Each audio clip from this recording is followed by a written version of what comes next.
अस्सलाम वालेकुम नाज़रीन, मां आहियां शुएब अली उमरानी ऐं तव्हां ॾिसी रहिया आहियो BR टाइम न्यूज़। सभ खां पहिरियां शामिल कंदासीं हीअ रिपोर्ट।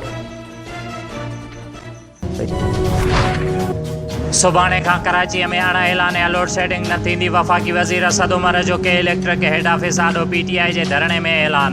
असद उमर चयो आहे त के इलेक्ट्रिक रवैयो दुरुस्त न कयो त कंपनीअ खे ओवरटेक कंदासीं। 2021 जे गर्मियुनि खां अॻु कराचीअ खे 550 मेगावाट वाधू बिजली ॾिनी वेंदी। गवर्नर सिंध इमरान इस्माइल चयो त के इलेक्ट्रिक जी ओवर बिलिंग जो नेपरा खां ऑडिट कराए अवाम खां उगाड़ियल इज़ाफ़ी रक़म वापसि कई वेंदी। PTI जो 5 ॾींहंनि खां लॻल धरणो ख़तमु।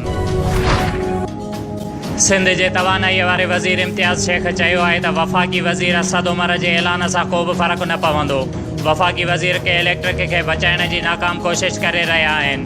पंहिंजे बयान में इम्तियाज़ शेख चयो त वफ़ाक़ी वज़ीरनि पारां लोड शेडिंग जे ख़ात्मे वारा ऐलान केतिरनि ॾींहंनि खां हलनि पिया। वफ़ाक़ी सरकार 100 मिलियन क्यूबिक फुट गैस वधाए कराचीअ जे अवाम ते एहसान न कयो आहे। के इलेक्ट्रिक खे फ्रंस ऑयल न मिलण सबबि कराचीअ में लोड शेडिंग में इज़ाफ़ो आयो।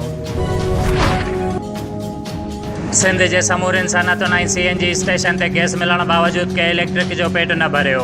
कराचीअ में बदतरीन लोड शेडिंग जो सिलसिलो जारी। शहर जे मुख़्तलिफ़ इलाइक़नि में 10 खां 12 कलाक लोड शेडिंग। कराचीअ में बिजलीअ जी लोड शेडिंग ऐं बिजलीअ जे अघनि में वाध ख़िलाफ़ जमायत इस्लामीअ जो शाहराह फैसल ते धरणो। ट्रैफिक जी अचवञ मुतासिर जमायत इस्लामी अॻुवान चयो आहे त कराचीअ में हाणे ऐलानियल लोड शेडिंग, ओवर बिलिंग ऐं बिजलीअ जी वधायल अघ जी वापसीअ ताईं एहतिजाज जो सिलसिलो जारी रहंदो।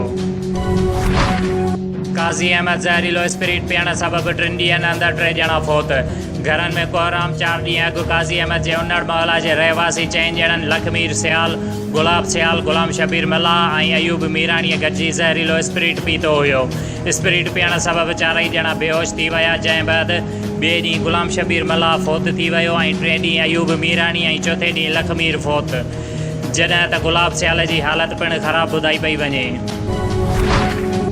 नवाब शाह जमायत इस्लामीअ जे ज़िलई deputy general secretary Zafar Iqbal पंहिंजे बयान में चयो आहे त महांगाई अवाम जी चेल चिॿी करे छॾी आहे। ताज़ो वफ़ाक़ी इदारे शुमारियात जे रिपोर्ट मुताबिक़ पाकिस्तान में महांगाई 8 सालनि जे बुलंद तरीन सतह ते पहुची वई आहे। शुएब अली उमरानी खे ॾींदा इजाज़त। वधीक ख़बरुनि ऐं अपडेट्स लाइ ॾिसंदा रहो BR टाइम न्यूज़।